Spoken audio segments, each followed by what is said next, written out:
Dan, as to your question regarding the number of units, so there's 20 units that fall under one of the sections of 3809 of the code, which is the affordable housing section, which is a broad section. It has 3 specific subsets.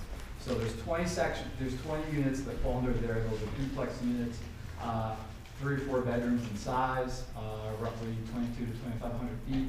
Those are all subject to the standard deed restriction. Then we have one lot in addition, which is going to be a lot where the Habitat for Humanity is already committed to building a Habitat home there. They have a more restrictive deed restriction that they put in place, and so we're kind of taking their lead and following their lead on that one. The other one, the HOA lot, is not a caretaker unit, so I just want to express that too. The other one is also under section 3809 of the code, where it talks about on-site employee housing. So that is housing which will be for somebody who's essentially an HOA caretaker or maintenance person. It's a huge part of how you can get good, efficient maintenance and oversight in any HOA is by providing housing, because we all know, that's why we're here and why we're talking about these things, that's always an issue.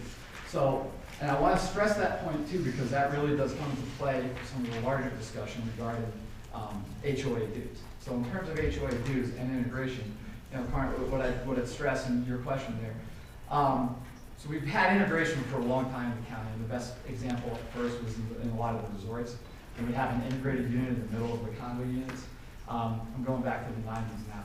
A lot of times that turned out to be a problem because the focus of those people that were visiting or staying in there and those people that were living in there was very different. And so that's when we started looking at having blended communities, but that also have some sort of separation. Now the other part is how can you most effectively limit the implications of cost, of maintenance, and all those other issues for an HOA, for an affordable housing, workforce housing project. And the way that you can do that is by keeping it insular, okay? And keeping it insular and limiting the maintenance costs, the snow removal costs, et cetera.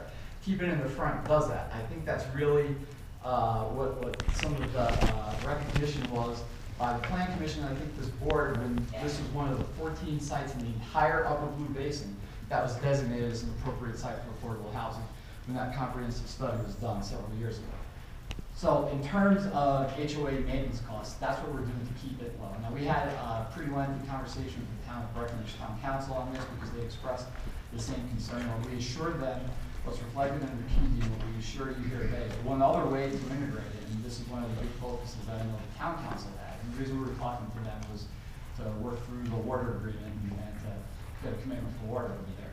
But ensuring that the same design elements were used, the same building materials on the outside, so that it looked and blended seamlessly with the market rate units. And that's one of the things that we committed to, and that's one of the big focuses of this project.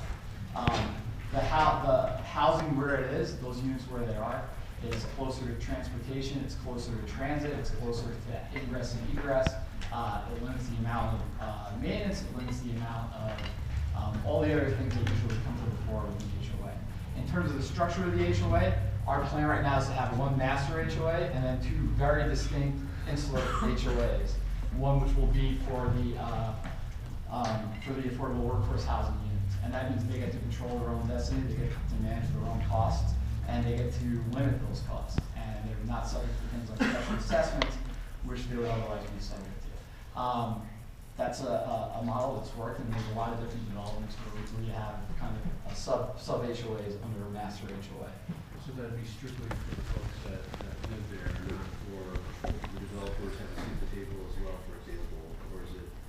Right, well, under Kiowa, the way it stands, the declarant starts, and then there's a gradual turnover process under Kiowa, so that once you get to 50%, we'll go into 50%, 60%, 75%, there's a gradual turnover. And our plan here is to initiate that HOA and initiate a board of actual residents in that HOA as soon as possible. Now, you know, because we are front loading these units, you'll have an HOA there quickly, just on that basis alone. So, so it's good that there'll be 2 sub-HOAs that allow the affordable units or the workforce units to be separate.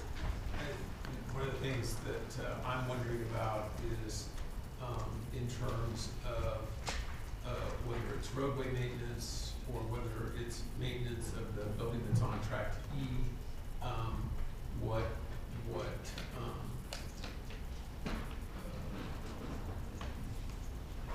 decision-making will there be from the affordable units, and what kind of cost exposure will there be from the affordable units? Also, with regards to the sub-HOA for the affordable units, I think that it's pretty important on day one that provision is made for a reserve fund for maintenance of common areas, and that starts on day one, but I'll get into some more details later with regards to that. And then, no, that's it for now with regards to those. Just one other thing, the conceptual development plan that's in my packet is different than this one with regards to the layout of the affordable component, and so I'm not sure on, is it this plan or is it that plan, and whichever one, I know where the Habitat home is on this plan, I'm not sure where it is on that one. This is probably an older version. Yeah, that is an older version. For the record, Christine Matthews Vidal, this is, Hi, Christine. and how are you guys? This is an older version. Please go with the one in your packet. Okay. So the one in the packet, I can see where the Habitat home is. Yes. I don't see a separate tract though. So that tract would be created at the time of The ones townhome plat? Yes, after they're constructed.